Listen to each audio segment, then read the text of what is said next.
Hello and welcome, everybody. Welcome to the Healit Show with kendfoster. It's good to have you here today.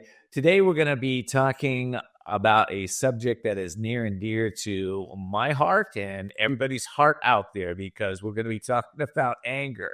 Well, it's maybe we're talking about breaking your heart, right? The reason I say it's near and dear is because I believe everybody on the planet experiences anger.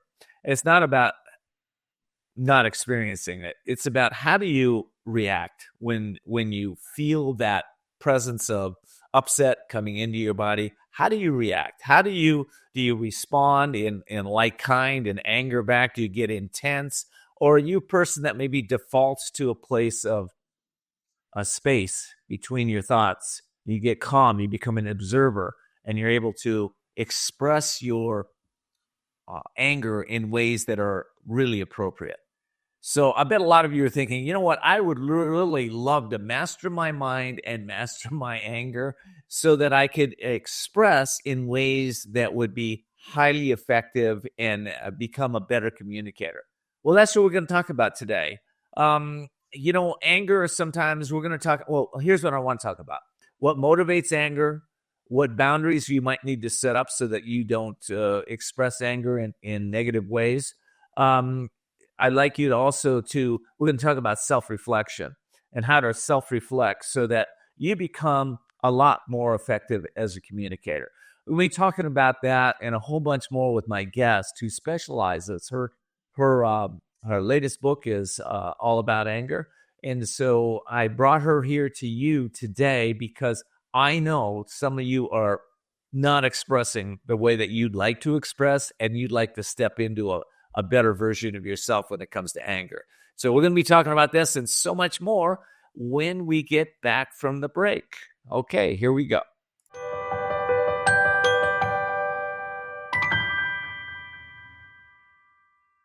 Whether because of discomfort, lack of mobility, your lifestyle, or occupation, you sit inactively way too many hours a day. Introducing Ellipse, the premium quality automatic seated exerciser that strengthens legs, increases mobility, and boosts circulation without physical strain or impact. It is so quiet that none of my coworkers even know I'm using it. Strengthen and tone your legs, increase your mobility, flexibility, and balance. Plus, stimulate healthy circulation. My joints feel better, my knees feel better, my back feels better. It makes me feel stronger too. Perfect for home therapy. Whisper quiet to use while you work. My circulation is moving, I'm burning calories, and it makes me feel energetic. Call now and order Ellipse, the seated exerciser that strengthens legs, increases mobility, and boosts circulation. Call and get upgraded to the Deluxe Bundle. Get the faster motor or 5 miles of steps per hour, the step counter, the sport mat, and wireless remote. Call now.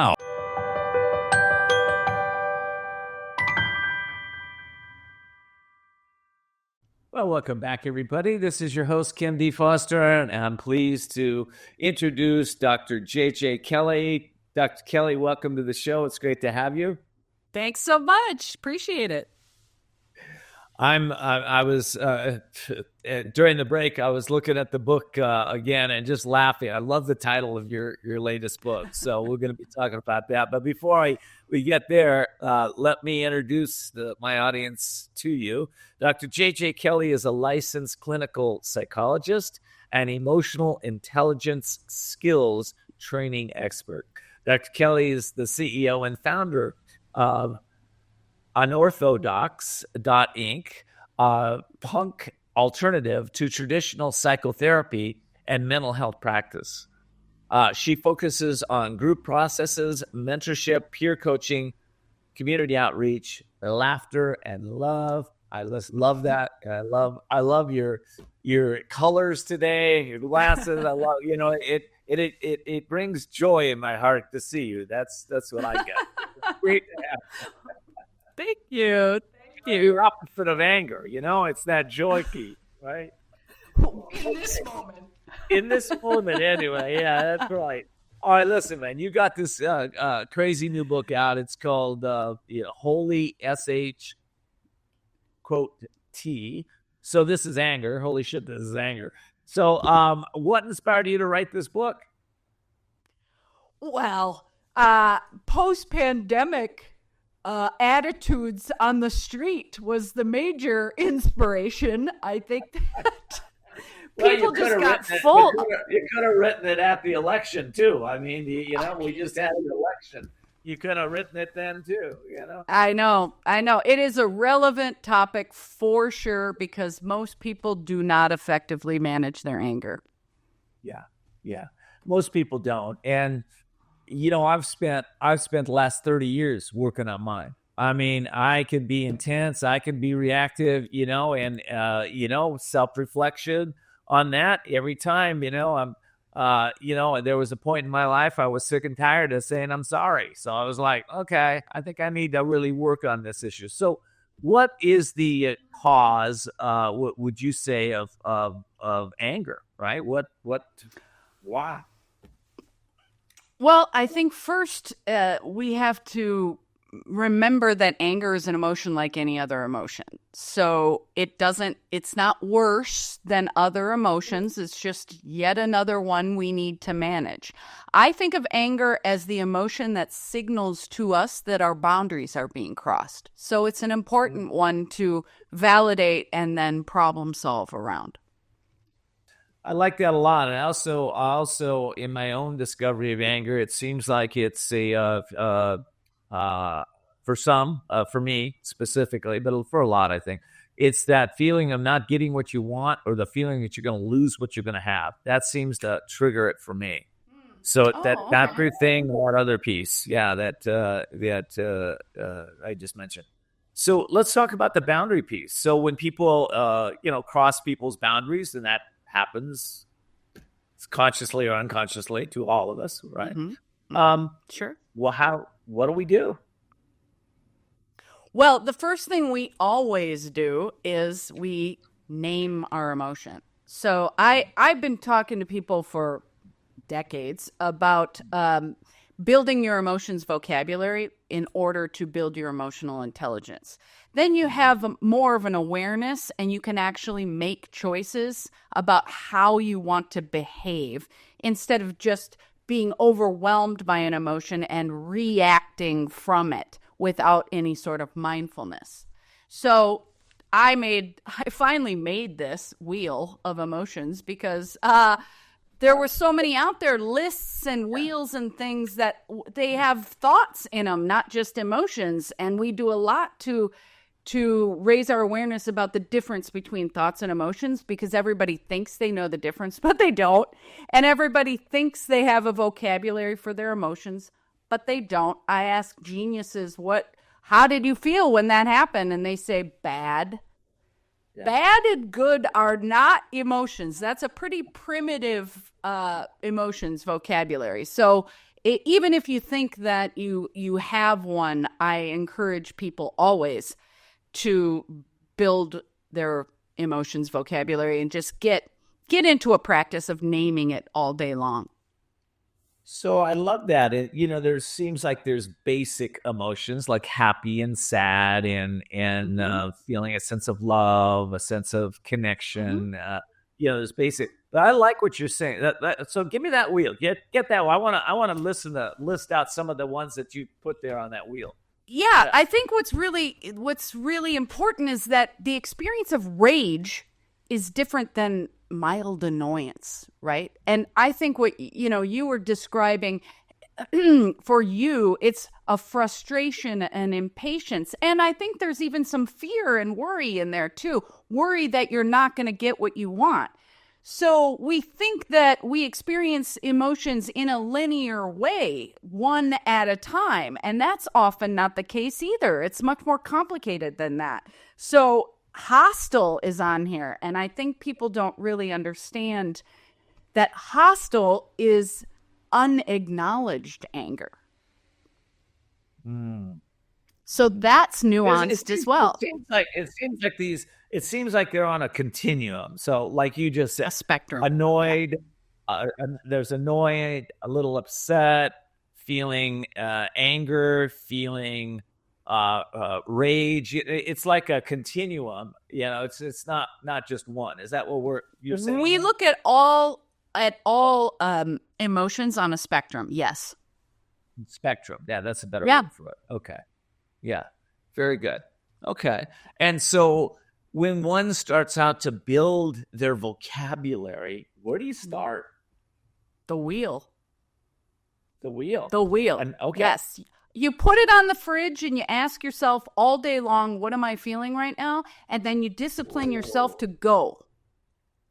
Oh, very good. And name it. And it's really that basic. Yeah. Where does my audience get the wheel from? Oh, I got a free one on the website. Okay. Yeah. All right.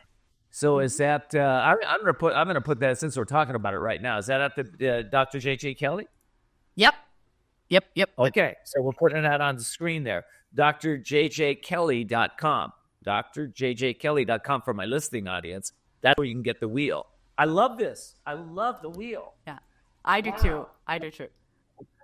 Yeah. I want to make it out of vinyl so it looks like a record and it spins on the I got all kinds of toys. Put it up there for a second. On camera here, JJ. And so people can look and see what it is. Okay, so it's on two sides. Okay. And what's the difference of the sides there? Well, I purposely make joy the one with the most words, because I think that's what life's about. And because what I have found over the years is even if people have somewhat of a vocabulary, it is mostly the negative emotions: sadness, anger, fear, shame.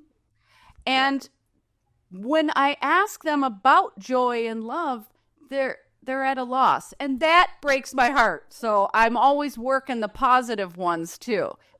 But there's a vulnerability in that. So, we're not encouraged so much to do that when it's what we all want. Yeah, exactly. I really love this. So there is, we can master these feelings. We can master emotions by expanding our vocabulary. Once we expand vocabulary, then what? So I know now I can name my tune, name that tune. All right. Yeah. Okay, but I still got the emotion. Like, I can name it. Now what do I do with that? Yes, that is the question. Yes. Once you're able to name it, then you can problem solve around it, because the naming of it creates a little bit of distance from it, so you can become the observer, as you said earlier. You can be the observer of your emotion instead of overtaken by the emotion, which increases reactivity. So now you've named it, which means you're activated.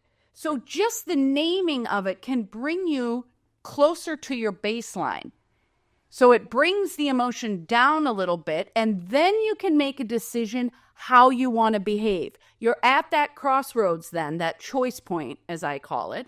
And then you can decide which road to take, and you make that decision based on your values. It was Nikola Tesla that said, if you want to understand the universe, understand energy, frequency, and vibration. So what I'm sensing here is there's different vibration, there's different frequency to each one of these emotions. And I don't want to get too far down the rabbit hole there, but is that accurate? Would you say that? Because I think that it's further. Yes. Is it energy? Absolutely. Are we starting to get into frequencies and vibrations? Sure. And most people actually think the highest frequency is love. However, it's authenticity. And that's why I had to fight for curse words to be in my books and in the title. But I ride the horse the way it's going. You know what I mean? Like, I am me. I get to have flaws. I work on them, whatever. And some people consider cursing a flaw. I don't. But, not everybody likes it. However, they can trust that I am who I say I am. And that is the vehicle for healing. Yes. Regardless, we don't have to agree on anything. Our values may not match, but the skills will still work when applied to your own values. 100%. And I love what you said. The highest vibration is authenticity, because authenticity reminds me of who I am outside of this three-dimensional body, mind. I'm not my thoughts. I'm not this body. I'm something greater than that. And when I'm in that place, when I'm being authentic with that, then my life is in flow. It is flowing. And I believe most people are that way. And, emotions seem to enhance our experience here, but we're not our emotions, and I think people really got to get that, because sometimes we identify as, I'm an angry person. I'm a procrastinating person. I'm a depressed person. These identities are all made up. Right. And you are not your emotions. And that's not a personality trait. It's an emotional experience that you can make choices mindfully to manage. And that is what I teach. I love that. Listen, I got to take a quick break. When we come back, you have a background in punk culture. And when I think of the punk culture, I think of rebels. I think of revolution. I think of upshifting. I think of change. I'm really interested in exploring this. So and how this ties into emotion and what we're doing here. So we'll be right back, and we'll explore that as we move forward. All right.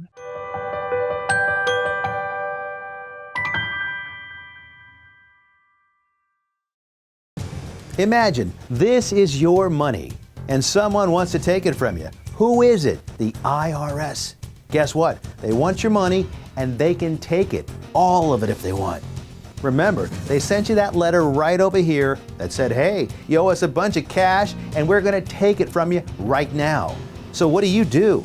You fight back by letting our team of experts work it out with the IRS so you can keep your money. And hey, we're good at what we do. When you hire us, you get a team of guys on your side that know the IRS laws, and we'll fight really hard to save your money. So, if you owe the IRS a ton of cash and you want to keep it, call right now and learn for free how we can help you put it back in your pocket. 5 minutes of your time right now can save you thousands of dollars. And the best part, it's a free call, so please call right now.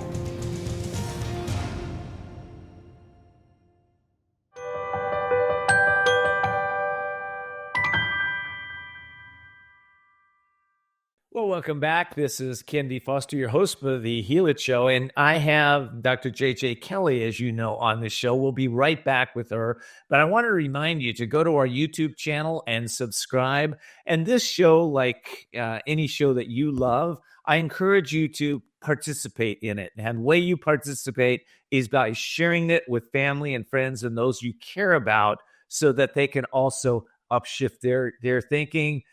Be able to get the understanding, the wisdom, the solutions to heal just about anything they have going on in the world. In fact, I know we can heal anything once we acknowledge it and we get on the path. All right. Here, back to my amazing guest, Dr. J.J. Kelly. And if you don't know J.J., she is a licensed clinical psychologist. She's an emotional intelligence training expert and so much more. All right. The punk culture. How'd you get involved in that? And what that describes it for me? Because a lot of people have a lot of negative thinking around the punk culture, right? Which I know. Yeah. What kind of negative thinking? Yeah, I think you can dispel that. So tell us about the punk culture and how it influenced your life. Well, I mean, angry teenager, and Gen X. So, punk was all around. Punk, hip hop, all of it. And, fight the man. Don't trust anybody over 30, which is hilarious to me now when I deal with I work with a lot of teenagers, and I'm always thinking, wow, I am more than your age, older than 30. So why you trust me is beyond me. So anti-conformity, there's conformity, there's anti-conformity, and then that middle ground is non-conformity. And I believe that's where authenticity lies. You start out and you do everything your parents say, and then you're a teenager and you do everything opposite your parents say, and that doesn't really work either, but it's a necessary step in development. And then you go on to integrate, you're going to keep some of the values that your parents taught you. You're going to slough off some others, and you're going to make it your own. And that's, teen, young adult, and we continue to do that. We expand and we grow and we change. And you have to be in a mindset of welcoming change, welcoming maybe not being right about everything. And that's okay, because then you can go explore and figure out what you really do believe in. And you have to have a certain level of self-confidence and self-esteem to have that kind of freedom and behave from that place. I really love that a lot. And, teens and children and adults, right? I'm going to bring it back to the anger piece. Everybody experiences that emotion in different, different ways. With our emotions, some people default to depression, right? Their anger turns into depression, right? Some people default to rioting, okay? Hopefully that's not you. Am I talking to my audience? But listen, there's a lot of misconceptions around the anger piece. Can we address some of that? Yeah. I think it's because of the behaviors that people engage in when they're angry. People are popping off, they're blowing up, they're yelling, or the violence, a lot of those things can come from anger. And it's not anger's fault. It's not the experience of the emotion of anger. It is unmanaged anger. It's reactivity and impulsivity that often comes from that hot emotion. And people don't name it and then get themselves back to baseline before they make a decision about how they want to behave. Yeah. Do you think, it seems like a lot of anger does come from fear, the fear, maybe I rephrase it, the fear of not getting what you want, the fear of losing what you have, the fear of, some people are attached to certain things. I'm afraid, this, I'm going to have to let this go, or, what underlies anger for most people? I don't think it's a most thing. I mean, people talk about primary and secondary emotions, and I don't really jive with that, because I think, as I said earlier, we have a lot of different emotions at the same time, and we are that complex. So let's just deal with the reality of the complexity by raising our emotional intelligence. So fear can be in there. Depression's often talked about as anger turned inward. There are gender differences as well. Men are generally thought of in our society as weak if they admit that they're afraid, even though all human animals are wired for fear. Right. So what's the only emotion that men in America are allowed to feel? Anger. I mean, that has not worked out great. And then you look at, women are often taught to stuff the anger, that it's not polite or it's not ladylike or whatever to get pissed off. And so they stuff it, and then it leaks out in dangerous ways as well. Yeah. So it can be just as destructive to stuff anger as to explode. Everybody has to learn how to name it, validate that by naming it, and get real specific about what kind of anger you're feeling. If you don't know, but you suspect it's anger, I have people go to the wheel, name each one, and say yes, no, maybe. And when you get a lot of yeses, then you're in the right department, Yeah.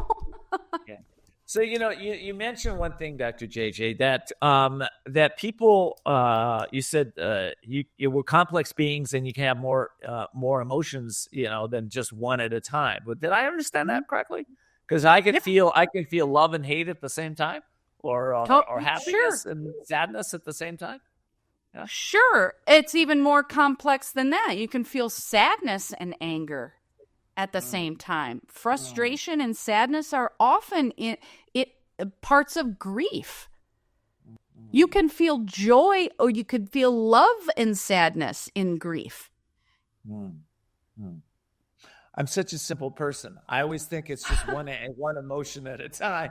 Everybody does, man. Everybody, because we want it to be simple like that. Yeah. Because Yeah, we think it's more manageable, but that's ass backwards, right? Because we will be better at it if we learn more about emotions. We can't logic our way out of emotional experiences, and I think that's what a lot of people do because they haven't been taught differently. Yeah, that's really good. So you can't logic your way out of emotional feelings. Can you feel your way out of emotional feelings? I don't know exactly what you mean by that.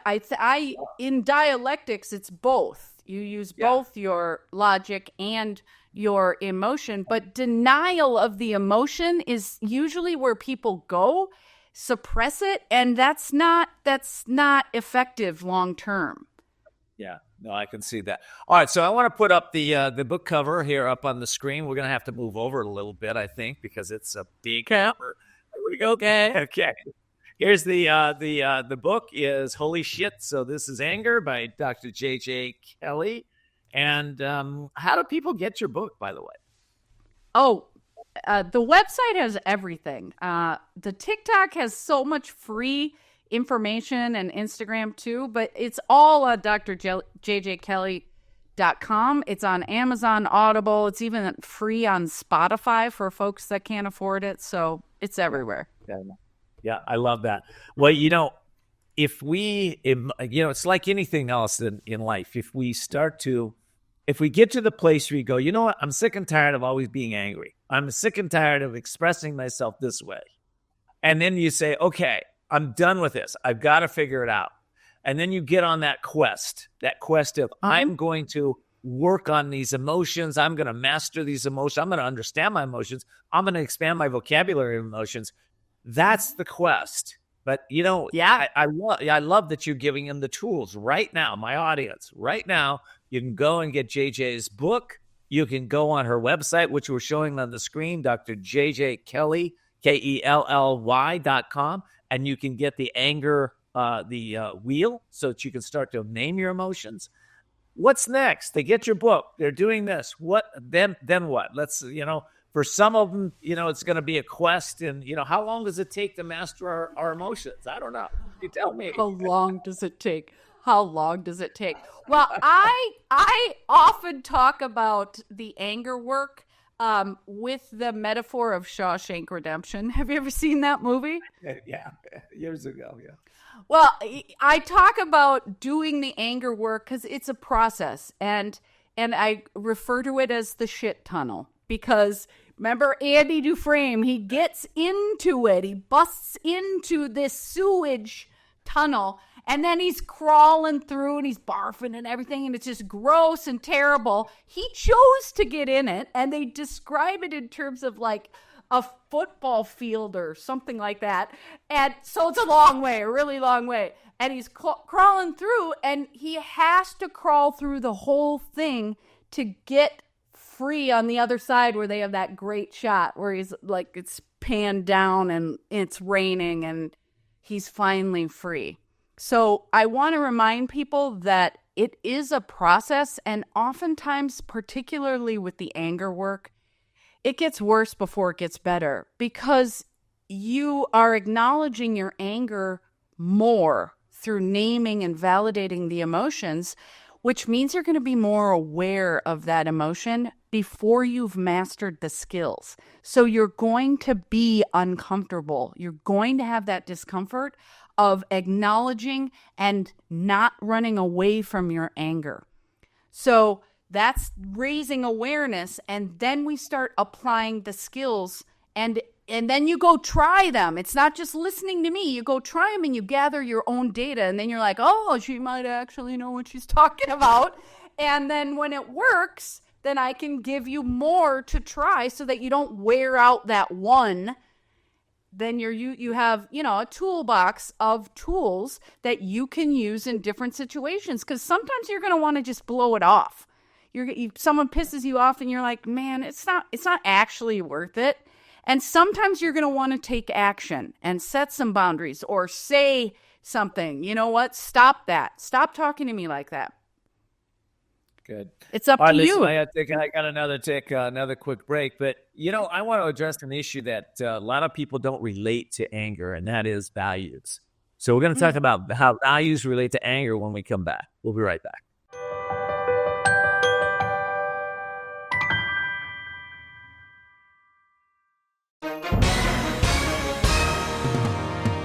Hi, everyone watching at home.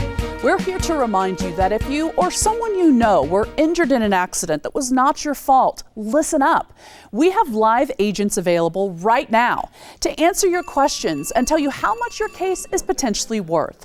Hi, I'm Gina Bellich, here with spokesman and TV personality Tom Mustin with us in the Help Center. So Tom, phones are really busy over there. Tell us what kind of calls you're seeing. Well, Gina, first off, thank you for having me here in the call center with you. We always enjoy talking to the viewers and getting folks the compensation that they deserve. We're seeing calls about all kinds of accidents, but the most common by far has been car accidents. So if you or someone you know were injured in an accident that was not your fault, give us a call right now. You'll speak with a live person. They'll answer any questions you have and tell you if you have a case and how much your case is potentially worth. Thanks, Tom. All right, folks at home, you heard it. Take advantage of this opportunity and call now. Hi, folks. Joe Namath here. Did you know that I wear hearing aids? I love my hearing aids, and I am here to help you get a deal on the same brand I wear. Don't waste thousands on expensive hearing aids when you can get MD Hearing's revolutionary Neo hearing aids for just $297 a pair. The Neo is a true hearing aid, not an amplifier. With rechargeable technology many customers say is superior to more expensive models. And you can get 2 Neo hearing aids with a 45-day risk-free trial, free shipping, and free lifetime US-based support for only $297. The Neo is nearly invisible with its tiny in-the-ear canal design. Call my friends at MD Hearing and get the over-the-counter hearing aids that I use for you. Call now and get not 1 but 2 Neo hearing aids for just $297. 800-789-7885. Again, that's 800-789-7885.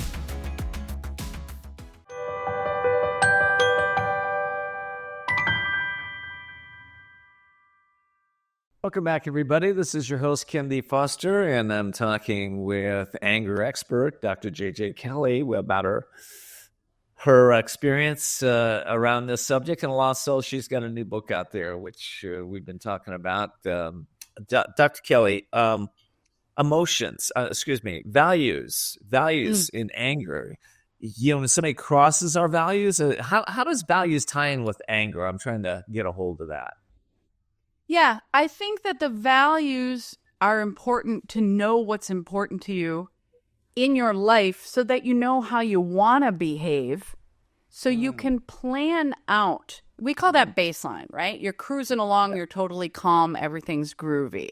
And then something happens and it activates you, and now you're really high above or below, however you want to describe it. You're off baseline.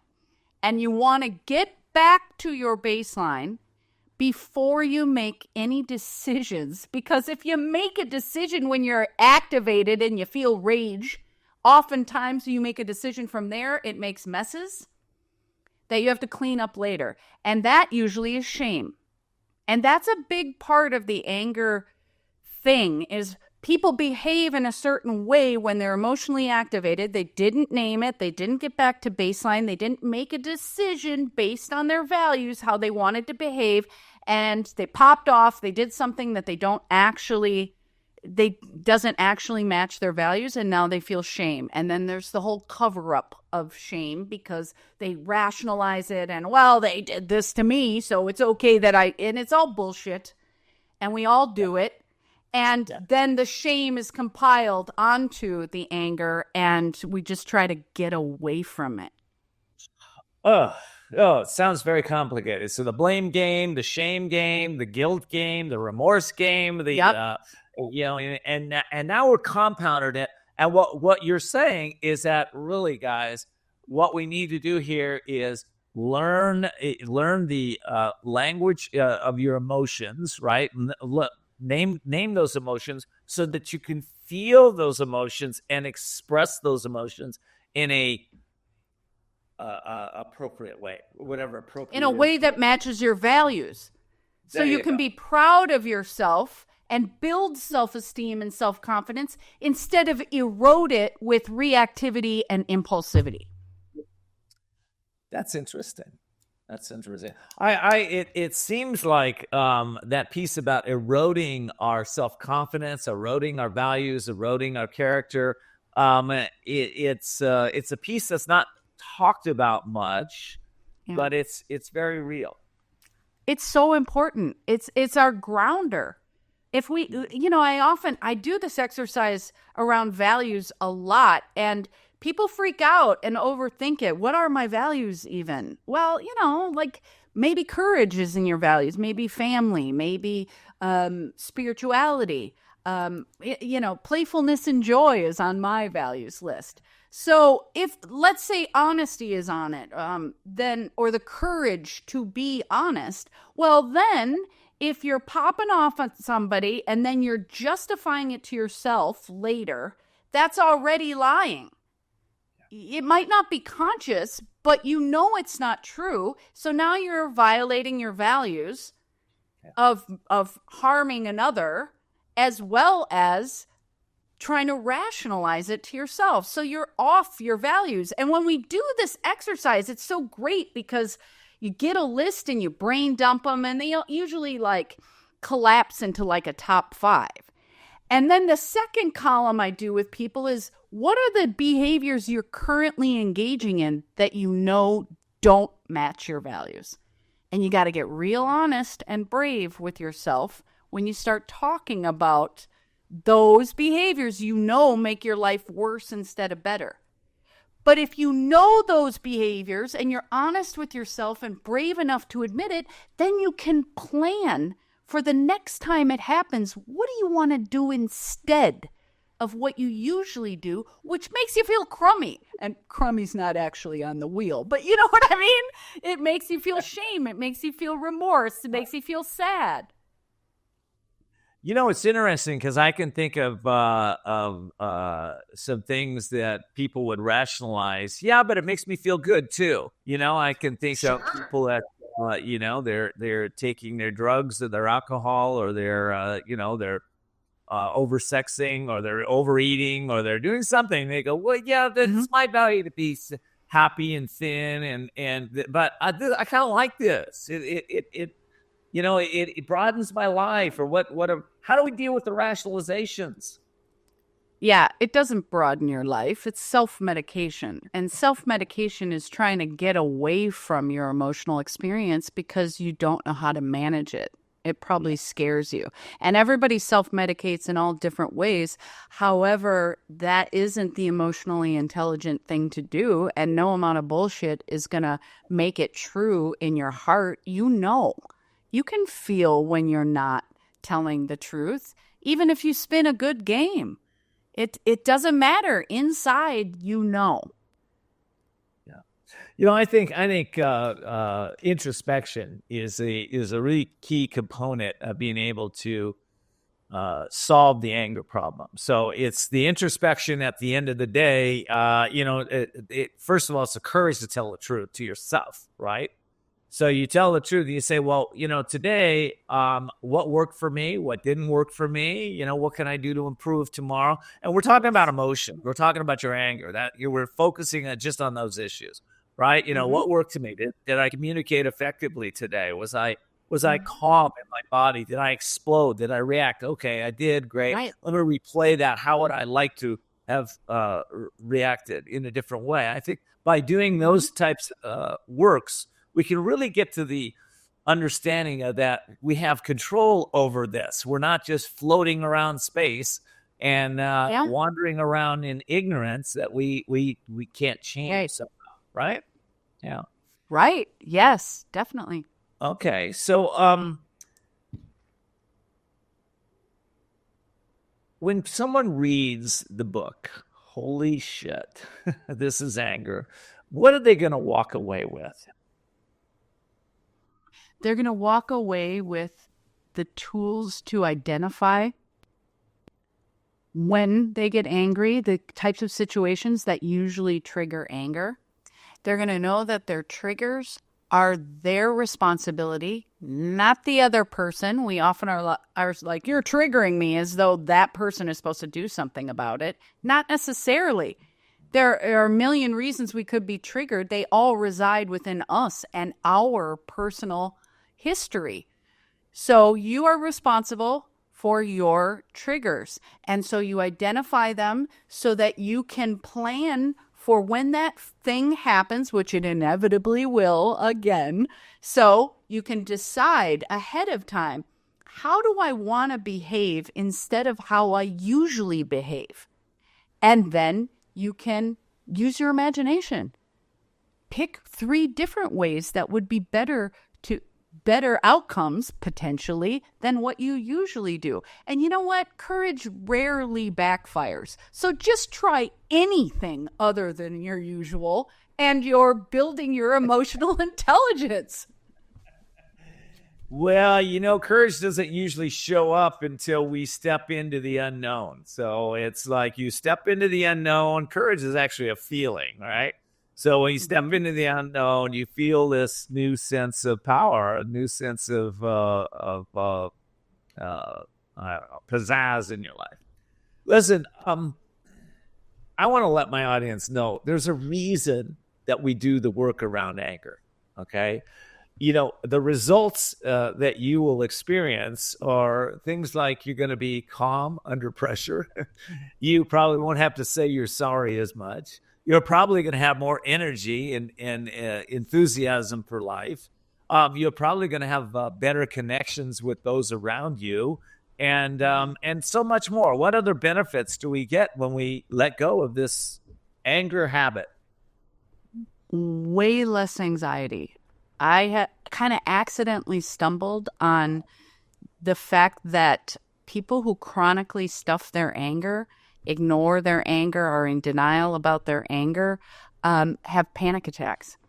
People were coming to me with panic attacks, and for some reason, I just had an intuitive hit one day that it might be the pressure cooker effect of their anger, because there's energy, as you said, to emotions. And if you just cap it off, that energy builds and it's got to go somewhere. And a lot of people that came to me with panic attacks, once we did the anger work, no more panic attacks, or they'd have one more panic attack and come in, and I'd be like, well, so what were you feeling at the time?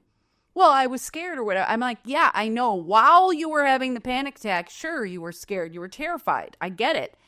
What happened before that? And of course, we discover that they were pissed off and denying it. Right. It's a funny thing. That's a breakthrough. That's a breakthrough. I think that's something that needs to be talked about out there. There's always cause and effect. And, a lot of times you go to some, well-meaning doctor or psychiatrist, psychologist even, or teacher, therapist, and they don't know the reason of, let's say, a panic attacks. They just don't know what they don't know. Mm-hmm. That just tells me, when somebody tells me I don't know, I believe them, and I say thank you so much. And then I find the person that does know. Yeah. Right? So right now we're talking about a person that does know the cause and effect of panic attacks. All right. Yeah. Is it end all be all? Is there physical reasons, or are there mental reasons, or there spiritual reasons? Maybe, but this is a big cause. This is a big cause. Yeah. I really like that. Yeah. All right, man, JJ, we're out of time. I can't believe a time like that. What a great time we've had. Thank you so much for sharing your wisdom, your strength, your hope, your brilliance on the show today. Thank you. Thank you too. And go get her book. Holy shit, this is anger. You can get it on anywhere books are sold. And she's got a series of the Holy Shit books, so you might want to check out some of the other ones. First, get that one. Work on your anger. All right. Thank you so much. And I want to thank all of you for watching today. It's been another brilliant show. Please pass this on to your family and friends and those that you care about. There are issues. There are family members I know and people that have anger issues. The old anger habit can be broken, and you can be the one that helps that person by passing on this show. Take care. Till next time.